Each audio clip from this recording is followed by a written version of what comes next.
സ്കൂളിൽ നിന്നും കോളേജിൽ നിന്നും ഒക്കെ ട്രിപ്പ് പോയാൽ ബസ്സിൽ ഏറ്റവും അധികം പ്ലേ ചെയ്യുന്നത് ഈ മനുഷ്യൻ പാടിയ പാട്ടുകളാണ്. മലയാളത്തിൻ്റെ പ്രതിഭാധനനായ സംഗീത സംവിധായകൻ രവീന്ദ്രൻ മാഷിൻ്റെ മകനായി പിറന്ന് AR റഹ്മാനിലൂടെ മ്യൂസിക്കൽ ജേണി സ്റ്റാർട്ട് ചെയ്ത ഒരു അസാമാന്യ പ്രതിഭ. പലർക്കും ഇദ്ദേഹത്തിൻ്റെ പേരോ മുഖമോ അറിയണ്ടായിരുന്നില്ല. എന്നാൽ നമ്മളൊക്കെ ആഘോഷമാക്കിയിട്ടുണ്ട് ഇദ്ദേഹത്തിൻ്റെ വർക്ക് എന്നുള്ളത് തന്നെയാണ് ഇദ്ദേഹത്തിൻ്റെ ഒരു വലിപ്പം കാണിക്കുന്നത്. രവീന്ദ്രൻ മാഷിൻ്റെ മകൻ നവീൻ മാധവ് രവീന്ദ്രനാണ് ചേരുന്നത്. നമസ്കാരം. നമസ്കാരം. ഞങ്ങൾക്ക് അറിയണ്ടായിരുന്നില്ല ഞങ്ങളുടെ രവീന്ദ്രൻ മാഷിൻ്റെ മകനാണ് ഞങ്ങൾ കേട്ടിരുന്ന ഒരുവിധപ്പെട്ട എല്ലാ തമിഴ് സോങ്സിൻ്റെയും ശബ്ദത്തിൻ്റെ ഉടമ എന്നുള്ളത്. Great fan of you. ഇപ്പോഴാണത് പറയാൻ പറ്റിയത്. My pleasure. ഈ ജാമ്യയുടെ ഒരു റീല് വന്നപ്പോൾ തൊട്ടാണ് ഇങ്ങനെ ഒരാളുണ്ടെന്നും ഇങ്ങനത്തെ ഒരാളുടെ വർക്കാണ് നമ്മൾ ഏറ്റവും അധികം ഡാൻസ് ചെയ്യാനും ഒക്കെ ആയിട്ട് ഉപയോഗിച്ചിരുന്നൊക്കെ നമ്മൾ മനസ്സിലാക്കുന്നത്. ആ റീൽ തന്നെയാണോ? ആ റീൽ എത്രത്തോണ്ട് നവീനിലേക്ക് അത് എത്തിയിട്ടുണ്ട്? ഇല്ല, റീല് നന്നായിട്ട് റീച്ച് ചെയ്തിട്ടുണ്ട് കേട്ടോ. ലൈക്ക് അതായത് എല്ലാരും വിഷ്ണു പറയുന്ന പോലെ എല്ലാരും ഭയങ്കര ഷോക്കായിരുന്നു. ഈ പാട്ടൊക്കെ എല്ലാരും കേട്ട് ഇവിടെ നല്ല ഹിറ്റായ പാട്ടുകളാണ് നാട്ടില്. എനിക്ക് ഒബ്വിയസ്ലി വിജയ് സാറിന് വന്നിട്ട് തമിഴ്നാട് കഴിഞ്ഞാൽ പിന്നെ കേരളത്തിലാണ് കൂടുതലും ഫാൻസ് ഉള്ളത്. അതെ, നമ്മുടെ സൂപ്പർ സ്റ്റാർ ആണ്. അതെ, എനിക്ക് അവിടെ ഫ്രണ്ട്സ് ഒക്കെ വിളിച്ച് പറയാറുണ്ട്. അച്ഛന്റെ ഫ്രണ്ട്സ് ഒക്കെ ചിലപ്പോൾ വിളിച്ച് പറയാറുണ്ട്, ഇതുപോലെ പാട്ട് നല്ല ഹിറ്റായിട്ടുണ്ട് ഇവിടെ എല്ലാം നല്ല ഇതിലൊക്കെ പോകുന്നുണ്ട് പറഞ്ഞിട്ട്. പക്ഷെ നമ്മൾ വന്നിട്ട് അത്ര ഒരു ശ്രമം നടത്തിയില്ല. അതാണ് സത്യം. ആക്ച്വലി നമ്മൾ നമ്മുടെ സൈഡിൽ നിന്ന് അത്ര കൊടുത്തിട്ടില്ല. അതുകൊണ്ട് like people I a playback singer, so not in the front, so probably I wouldn't blame. പക്ഷെ എനിക്ക് തോന്നുന്നു കുറച്ചും കൂടി എന്താ പറയാ, ഈ റീൽ എത്തുന്നതോട് കൂടിയിട്ട് കുറേം കൂടി ആളുകൾ മനസ്സിലാക്കാനും മെസ്സേജ് ചെയ്യാനും ഒക്കെ വരുന്നുണ്ടെന്നാണ് എൻ്റെ ഒരു അറിവ്. അതെ, തീർച്ചയായിട്ടും. അല്ലേ, എന്ത് വെച്ചാല് അച്ഛന്റെ മേളിലുള്ള ഭയങ്കര ഒരു ഇതാണ് ആക്ച്വലി. അച്ഛൻ ഇത് suppose I was not Ravindra മാഷസ് son, I would have been a singer. But ഇത് ഭയങ്കര ഷോക്ക് പറഞ്ഞാൽ അവരുടെ വന്നിട്ട് രവീന്ദ്ര മാഷിന്റെ മകനാണ് അത്. And they feel like as whatever you said, they feel so bad. Ravindra മാഷിന്റെ സൺ വന്നിട്ട് how is that we didn't even recognise and even like give him the proper place. അതാണ് ഒത്തിരി പേര് എന്റെ അടുത്ത് മെസ്സേജ് ചെയ്യുന്നത്. അയ്യോ, I am very sorry, I didn't know like it was you. അത് ഭയങ്കര ഒരു ഷെയിംഫുൾ തിങ് ആണ്. എനിക്ക് പറയാൻ തന്നെ ഭയങ്കര ഒരു ഐ ഫീൽ സോ ഷെയിംഡ്. അങ്ങനെയാണ് ആക്ച്വലി ഒത്തിരി പറയുന്നത്. ഇപ്പൊ അച്ഛന്റെ മേലുള്ള ഒരു ഭയങ്കര ഇതുമാണ്. ഇപ്പൊ ഇന്ത്യയിലല്ല, കേരളത്തിലും ഇല്ല, ചെന്നൈയിൽ എവിടെയും ഇല്ല. ഇപ്പൊ എവിടെയാണ് ഉള്ളത്? എന്താ ചെയ്യുന്നത്? എവിടെയാ ശരിക്കും? ഞാൻ വന്നിട്ട് ഇപ്പൊ UK സെറ്റിൽ ആയിട്ട് 2 years ആയി. Okay. 2022 November we came here. അത് എന്ത് വെച്ചാല് പ്രോപ്പറായിട്ട് പറയണെന്ന് പറഞ്ഞാല് my wife had an opportunity here.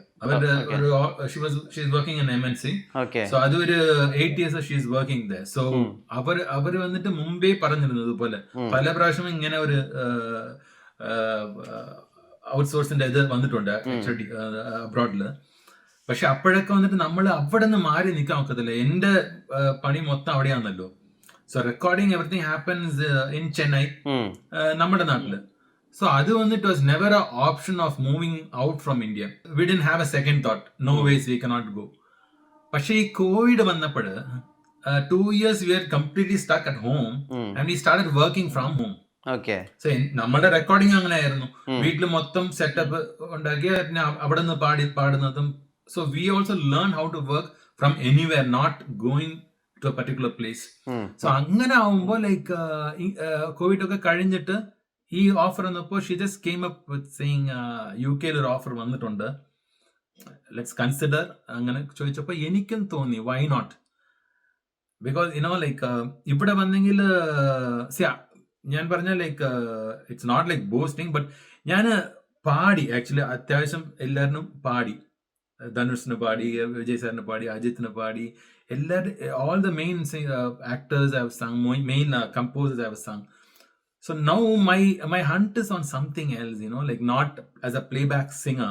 I just want to come out and explore more on music, more on new gen music.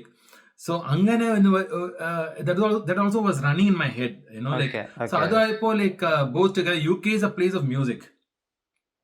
So അങ്ങനെ വന്നിട്ട് ഒരു ഇത് വന്നപ്പോ I thought okay why not try just take a little deviation from this recording playback sing അങ്ങനെ ചെയ്തിട്ട് കുറച്ച് നമുക്ക് ഇങ്ങോട്ട് പോയി നോക്കാം.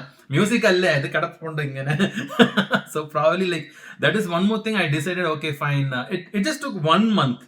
1 monthly we just thought okay fine. One weekly we decided, we applied for everything, got everything. 1 monthly we moved from Chennai, because initially I didn't tell mom because we never been like this. Okay, ഈ ഇത്ര വർഷമായി, 45 വർഷമായി ഇതെനിക്ക് അങ്ങനെ ഇരുന്നിട്ടേ ഇല്ല. Like she's in Kerala, Chennai, എപ്പോഴെങ്കിലും അങ്ങോട്ടും ഇങ്ങോട്ടും വിൽ ജസ്റ്റ് ഗോ മീറ്റ്. ഇതൊക്കെ പറഞ്ഞപ്പോ she was like what are you saying, you are going to UK, like എത്ര ദൂരം ഉണ്ട് അറിയാം.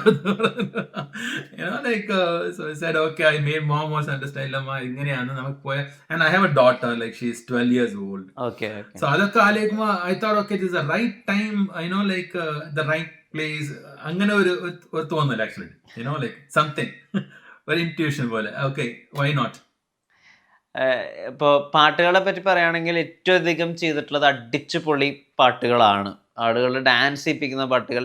എല്ലാ മെയിൻ സ്ട്രീം ഹീറോസിൻ്റെയും ഇൻട്രോ സോങ്സ് പാടിയിട്ടുണ്ട്. And you defined like 90s kids childhood. അപ്പോൾ ഞാൻ പോക്കിരി എന്നുള്ള പടം തൊട്ട് തുടങ്ങുകയാണ്. അതാണ് ഏറ്റവും വലിയ ബ്രേക്ക് ത്രൂ ഉള്ളത്. മറ്റു പാട്ടുകൾ പാടിയിട്ടുണ്ടെങ്കിൽ പോലും കേട്ടിട്ടുണ്ട്. മണീഷ് ശർമ്മ ശങ്കർ മഹാദേവന്റെ വോയിസിന് വേണ്ടിയിട്ട് ചെയ്യാമെന്ന് വിചാരിച്ചൊരു പാട്ടാണ്. നവീന് തന്നിട്ട് പറഞ്ഞു 100% നീ കൊടുത്ത് പാടണം, നമുക്കിത് വർക്ക് ചെയ്യണം, ഇത് എന്റെയും കൂടി വാശിയാണ്. ആടുങ്കട എന്നെ സുത്തിയുടെ ബാക്ക്ഗ്രൗണ്ടിലെ കഥ പറയാമോ? It was very challenging and very thrilling, and that's a life changing, like opportunity on there. Like it doesn't knock every time, so have to be like in the ഭയങ്കര ഇതായിരുന്നു. It is a time where actually we are waiting to prove something, waiting to get out, do something big. So opportunities അങ്ങനെ വരത്തില്ല. Especially this field വന്നിട്ട് നമുക്ക് എവിടെ നിന്ന് കിട്ടുന്നറിഞ്ഞല്ലോ നമുക്ക്. So by God's grace, like I had a godfather Manish Sharma sir, and അതിന് മുമ്പ് ഒത്തിരി harmonies, and I have sung Telugu song for him before that. This was a big actually, Vijay സാറിന്റെ വന്നിട്ട് എസ്പെഷ്യലി ഓപ്പണിംഗ് സോങ് പറഞ്ഞാൽ that's a different level of like entry to the music career actually. So അങ്ങനെ ആലോചിക്കുമ്പോ tension ആയിരുന്നു. Like he gave the whole thing on me. Okay, he trusted on me. He said like okay, do it, and it was completely like ഭയങ്കര challenging ആയിരുന്നു, because we took a couple of days correction ഒക്കെ ഉണ്ടായിരുന്നു. പിന്നെ he gave the studio to me. We should say like literally, like he said I want the best out of you, not just okay or a track song. ഇത് നിന്റെ song ആയിട്ട് നീ പാട്, അങ്ങനെയാണ് ശരിക്കും പറഞ്ഞ actor. This is your song, consider that is your song and sing it. So all thanks to him. Otherwise definitely I don't know where it would have gone.